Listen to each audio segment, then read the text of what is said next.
আমরা জানি আল্লাহ ইজ আওয়ার ক্রিয়েটর, ইসলাম is our religion, and Hazrat Muhammad sallallahu alaihi wasallam first and the last Khalifa and the leader of the head department. আমরা জানি আল্লাহ সৃষ্টিকর্তার পর থেকে এই পর্যন্ত আমরা ইসলাম ধর্মে বিশ্বাসী। আল্লাহ তাআলা আমাদেরকে মুসলমানিয়ত হিসাবে প্রেরণ করেছেন, এই জন্য শুকরিয়া আদায় করি আলহামদুলিল্লাহ।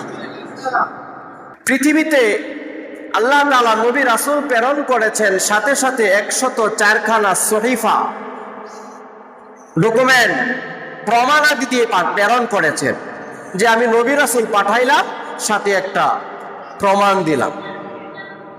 এই লেখাটা কার? নিচে একটা সিগনেচার থাকে। একটা চিঠি পাঠাইলে, একটা দরখাস্ত লিখলে প্রধানমন্ত্রীর বা যে কারো একটা সিগনেচার থাকে না, এটা তার প্রমাণ। আল্লাহ বলেন আমি নবী রাসূল পাঠাইছি, নবী রাসূল প্রেরণ করলাম, কিন্তু প্রমাণাদি কি? ওই যে 104খানা কিতাব দিলাম, তোর মধ্যে শ্রেষ্ঠ সর্ব উত্তম কোরআন মাজিদ, এটা আমার প্রিয় নবীকে দান করলাম। সুবহানাল্লাহ। সাথে সাথে তার উম্মতকে হেদায়েতের জন্য এই ঐশী বাণী গ্রন্থ দান করলাম। সুবহানাল্লাহ।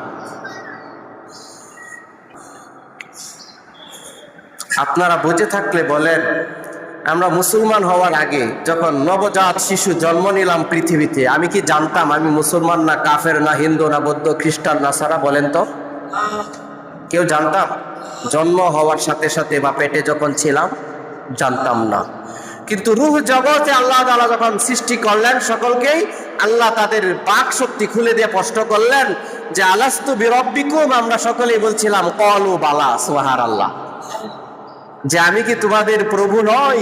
তখন সকলেই বলেছিলাম হ্যাঁ আমি তোমাদের প্রভু। আমরা সকলেই স্বীকারোক্তি দিয়েছিলাম। এতটুক জানি, তারপর থেকে আর কোনো বাক শক্তি আমাদের নেই। কিন্তু পৃথিবীতে আসলাম।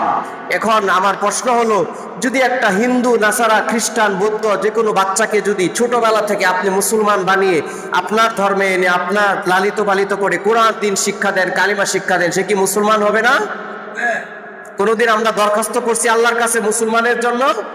আল্লাহ প্রদত্ত দান করেছেন। আপনি আমাকে বুঝেন যে এই উম্মতগুলো, এই মানুষগুলো শ্রেষ্ঠ নবীর শ্রেষ্ঠ উম্মত, তাকে আমি জাহান্নামে পোড়াবো না, জান্নাতে দিব, এই জন্য আমি মুসলমান বানাইছি। সুবহানাল্লাহ। এটাকে আমাদের গনিমত মনে করতে হবে, আল্লাহর প্রদত্ত দান। সুবহানাল্লাহ। শুকরিয়া আদায় করি আলহামদুলিল্লাহ। আল্লাহ সকলকেই মুসলমান হিসাবে, মুমিন হিসাবে মৃত্যুর আগ পর্যন্ত সঠিক ইস্তেকামাত, দৃঢ় প্রত্যয় থেকে দুনিয়া থেকে বিদায় হওয়ার তৌফিক দান করুক, বলেন আমিন। আমরা জানি